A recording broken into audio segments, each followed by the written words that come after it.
ఫైనాన్షియల్గా ఎస్ అండి, అంటే ఇంట్రెస్ట్లో ఇల్లు అండి. ఐ వుడ్ సే నేను కట్టిన ఇల్లు, నేను చేసిన మేజర్ తప్పు ఏంటంటే ఇల్లు ఆపేసి ఉండాలి. స్టార్ట్ చేసిన 6 monthsకి నా డౌన్ఫాల్ స్టార్ట్ అయింది కెరియర్లో. Okay okay. సో అప్పుడే మా రెమ్యునరేషన్స్ పడిపోయి, సినిమాలు ఫ్లాప్లు అయిపోయి ఇవన్నీ జరిగినాయి. సో ఫ్యామిలీని డిసప్పాయింట్ చేయకూడదు, వాళ్ళకి తెలియకూడదు నా ప్రాబ్లము అనేది, అది అది పర్సనల్గా సెంటిమెంటల్గా తీసేసుకుని విపరీతంగా అప్పులు చేసేసి ఇల్లు కట్టేశాను. Okay okay. అండ్ న్యాచురలీ ఇంట్రెస్ట్లు మీకు తెలిసి ఎట్ట పెరుగుతాయి. అది 15-20 ఏళ్ళు ఇంట్రెస్ట్ పెట్టాను. అండ్ న్యాచురలీ చాలా డబ్బు వెళ్ళిపోతుంది కదా. So I would say that is the major loss. ఇప్పుడు ఆ పెయిన్ మీరు ఇంట్లో చూపించేవాళ్ళు కదా, మరి తెలిసే ఏదో క్షణంలో పసిగట్టాలి కదా ఇంట్లో వాళ్ళు. పసిగట్టడానికి మనం ఎక్స్ప్రెస్ ఎంతో కొంత ఇప్పుడు బయటపడి మనం ఇప్పుడు వాళ్ళకి అంటే అసలు పైసలు లేని సిచ్యువేషన్ తీసుకెళ్ళి వాళ్ళని ఇబ్బంది పెట్టి, లేదా ఫ్రస్ట్రేషన్లో వాళ్ళ మీద అరిసి రకరకాల అట్లాంటివి చేస్తే ప్రాబ్లం వస్తుంది. కానీ సో వాళ్ళు ఏమనుకుంటారు, ఏదో చేస్తాడులే, ఏదో పడుతున్నాడు పడని, బయట పడతామని హోపే ఉంటుంది వాళ్ళకి. అలా నా ఫ్యామిలీ అటువంటిది. ఇంకో ఫ్యామిలీ అయితే ఛాన్స్ ఉండేది కదా. ఇంకోళ్ళు అయితే గ్యారంటీగా రాసి రంపాన్ని పెట్టి ఇక మామూలుగా ఉండేది కదా situation. I got away. That's why I said I very lucky. So I better be happy. And మీ మీద ఒక చిన్న కంప్లైంట్ ఏంటంటే, జగపతి బాబు గారు ఎవరి మాటైనా నమ్మేస్తారు, ఒక స్టేబుల్గా ఉండరు ఆయన. ఇవాళ నేను వచ్చి ఒక విషయం చెప్తే అది వింటారు, యాక్సెప్ట్ చేస్తారు. మళ్ళీ ఇంకో పర్సన్ వచ్చి నా గురించి చెప్తే మళ్ళీ డైవర్ట్ అయిపోతారు. స్టేబుల్గా ఉండదు ఆయన మెంటాలిటీ. అందులో డిసిషన్స్ రాంగ్గా తీసుకుంటారు అన్నది ఒక ఉంది. ఎంతవరకు నిజం అది? దీంట్లో డెసిషన్ అంటే ఏ కాంటెక్స్ట్ ఇది? ఏ విషయమైనా, ఒక సపోజ్ నేను ఏదో ఫలానా సినిమా ఏదో ఏ ఇష్యూ అయినా కావచ్చు, నేను వచ్చి చెప్పిన మాట నమ్ముతారు, మళ్ళీ ఇంకో పర్సన్ వచ్చేసి ఫలానా వాడు తప్పంటే ఇమీడియట్గా మీరు షిఫ్ట్ అయిపోతారు అన్నది. అలా అయితే సక్సెస్ అయ్యేవాడిని కదా. ఓకే, అది సినిమాని కాదు, ఎనీథింగ్లో I'm successful in life also. Okay, అట్లా అనుకుంటే okay, there are so many situations. Okay, ఇప్పుడు యాజ్ ఇట్ ఈస్ చిన్నప్పటి నుంచి ఉన్న ఫ్రెండ్సే ఉన్నారు. ఎవరి మాట అయినా నేను వాళ్ళు పోగొట్టుకోలేదు. నా ఫ్యామిలీ నాతో ఉంది, మా ఫాదర్స్ ఫ్యామిలీ నాతోనే ఉంది. ఎవరితోనూ గొడవలు లేవు, ఎవరితోనూ ఇష్యూస్ లేవు. It is I listen to people. Okay, అందరు చెప్పేది వింటానండి, డెఫినెట్గా వింటాను. బికాజ్ అందరు చెప్పేది వినాలి కూడా. డెసిషన్ నేను తీసుకుంటా 100%. డెసిషన్ నా సోలో డెసిషనే. ఎవడు చెప్పింది నేను విని డెసిషన్ తీసుకోను. అందరిది వినేసి రైట్ ఆర్ రాంగ్ నేను డెసిషన్ తీసేసుకుంటా. This is what my character. మీరు క్విక్ డిసిషన్ మేకరా ఆర్? డిపెండ్స్ అండి. అది ఇమీడియట్ అంటే అది పర్ఫెక్ట్గా స్ట్రైక్ అయితే అది తెలుస్తుంది మనకి, ఇంట్యూటివ్గా తెలుస్తుందండి. ఇది 100% ఓకే అంటే వెళ్ళిపోతాను ఇంకా. సో ఇప్పుడు అట్లా అనుకుంటే అంతఃపురాలు చేయకూడదండి, వెబ్ సిరీస్ చేయకూడదు, సినిమాల వరకు చూస్తే. అండ్ న్యాచురలీ ఫ్యామిలీ మీద కంప్లైంట్లు, సిస్టర్ వాళ్ళ మీద కంప్లైంట్లు, ఇట్లాంటివన్నీ చేస్తూ ఉంటారు ఫ్యామిలీలు, తెలుసు కదా. అవన్నీ నేను ఎప్పుడు కన్సిడర్ కూడా చేయలేదు.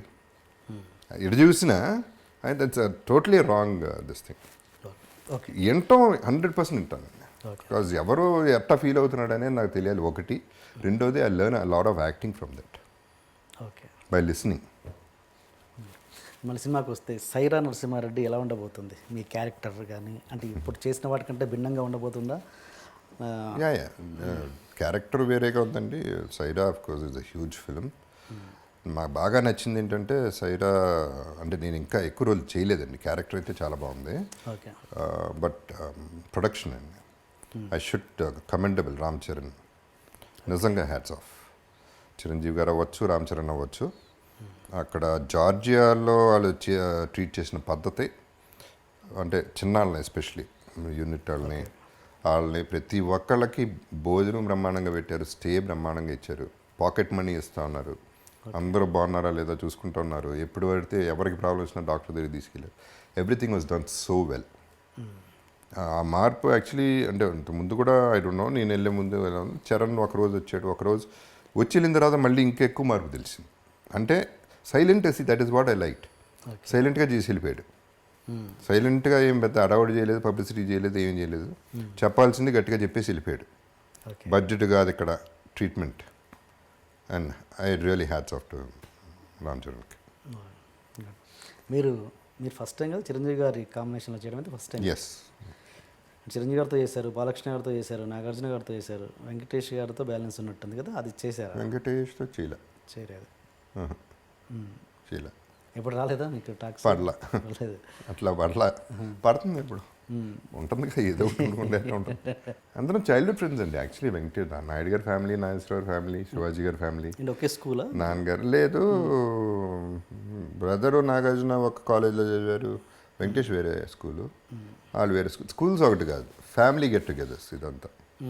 వాళ్ళ ఇళ్ళకి నాయుడు గారి ఇల్లు ప్యారలల్ స్ట్రీట్, రోజు వాళ్ళు అక్కడో మేము ఇక్కడో, గుమ్మడి గారి ఇల్లు పక్క ఇల్లు. ఓకే. సో అట్లా అందరం ఒక ఫ్యామిలీ అని. మీరు మామూలు కులం అన్నదాని పెద్ద ఇంట్రెస్ట్ చూపరు, బట్ నాగార్జున గారు మీరు ఎప్పుడు ఫోన్లో ఏరా చవ్ అంటే ఏరా చవ్ అని అనుకుంటారంట. ఏరా చౌవాలి ఫస్ట్ ఆఫ్ ఆల్ ఏరా అనుకోలేదు.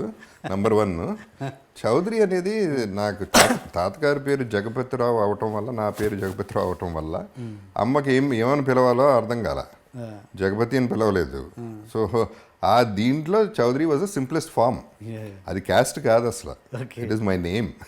ఇంట్లో పెట్టిన నేమ్ చౌదరి, క్యాస్ట్కి సంబంధమే లేదు. ఓకే. అండ్ సో అదేంటి, చౌదరి బికేమ్ చౌ, ఫ్రెండ్స్లో చౌ అయిపోయింది అంతే. చౌ ఇస్ నాట్ అ క్యాస్టే. ఆయన మంచి అంత క్యాస్ట్ ఫీలింగ్ ఉంటే చౌదరి అని పిలవాలి. అంటే మీరు నాగార్జున ఈయన గురించి మాట్లాడదాం ఒకసారి. ఆయన ఫీలింగ్ ఎలా ఉండదు? మీరు కూడా ఆయనతో చాలా క్లోజ్ కాబట్టి నాగార్జున గారు, ఇంతకుముందు అర్జున్ గారి గురించి అడిగినట్టు నాగార్జున గారు మీకు ఏమైనా సజెషన్స్ ఇచ్చేవాళ్ళ ఎప్పుడైనా? నాగార్జున గారు ఫస్ట్ ఆఫ్ ఆల్ నాకంటే 2-3 years ఓల్డర్ అండి, అండ్ బ్రదర్ ఫ్రెండ్ ఎక్కువ. సో సజెషన్ అనేది అలా అంతవరకు ఎప్పుడు డిస్కషన్స్ అలా ప్రొడక్షన్లో చేశా. కానీ ఒకటి ఏంటంటే 100% నేను నిజం చెప్పాలంటే 2 రోజులకు ఒకసారైనా నాగార్జున తలుచుకుంటా. Why? Because is living his life. తనకి సంపాదించడమో తెలుసు, ఖర్చు పెట్టడమో తెలుసు, ఇవ్వటమో తెలుసు, తెలివైనాడు, ప్రతి దాంట్లో ఇన్వాల్వ్ అయిన ప్రతి దాంట్లో ఫుల్ హ్యాండ్ ఉంటుంది. అది అప్పచెప్పేటాలు అయినాయి కాకుండా జెన్యున్ ఎఫర్ట్ అయితే చేస్తాడు. అండ్ తన థింకింగ్, నాగేశ్వర ఫ్యామిలీ, నాకు వెంకట్ నాకు క్లోజ్ ఫ్రెండ్, తనకంటే పెద్దడు వెంకట్ నాకు ఇంకా క్లోజ్. వాళ్ళ థింకింగ్, ప్రాక్టికాలిటీస్ ఎన్ని చూస్తూ ఉంటే బాగుంటుంది. కరెక్ట్, వాళ్ళ they are living there in their terms in a nice way అనేది I can boldly say that. Okay. Okay. And cast విషయానికి వస్తే మళ్ళీ మీకు కేవలం కాస్ట్ వల్ల మీకు సినిమాలు వచ్చినాయన్న సందర్భం ఎప్పుడు లేదా? లేదండి, నాకు తెలిసి అంటే మీకు ఉండదు, మీకు లేదు, నాకు తెలియదు మరి. వాళ్ళు ఏమన్నా అది క్యాస్ట్ కోసం సినిమా తీరండి. నేను అట్లీస్ట్ నాతో తీలే. ఓకే. నాకు తెలిసి అట్ట అంటే పెట్టుకోవటం, మనల్ని పెట్టుకుంటే బాగుంటుందిరా అనే ఫీలింగ్ చాలామందికి ఉంది. ఓకే. కానీ పెట్టుకుంటే డబ్బులు పోతాయిరా అనేది ఒక ఫీలింగ్ కూడా ఉంది. సో ఫైనలీ డబ్బులే గెలుస్తాయి, క్యాషే గెలుస్తుంది, క్యాస్ట్ గెలవదు ఇక్కడ. సో అది నాకు తెలిసి క్యాస్ట్ అదైతే ఎప్పుడో I would still been a hero or probably I would been better అప్పుడే. ఓకే. నేను నా క్యాస్ట్ అది క్లారిటీ వస్తున్నా. బేసిక్ క్యాస్ట్ గొడవ అది కూడా అండి, I'm nobody to say caste నమ్మద్దు అనేది నేను ఎప్పుడూ అనట్లేదండి. నేను అనేది don't go to the level of murders, don't go to the level of electing your prime ministers and chief ministers. ఆ ఎక్స్టెంట్కి వెళ్ళొద్దు అంటున్నాను నేను. అది తప్పు, ఆ ఆలోచన తప్పు. మనాడైతే మంచాడా, మంచాడా ఏది ఇంపార్టెంట్ స్టేట్కి? మంచాడు కావాలి స్టేట్ని రూల్ చేయాలంటే. మనాడు మంచాడా వాళ్ళ రూల్ ఏంటి?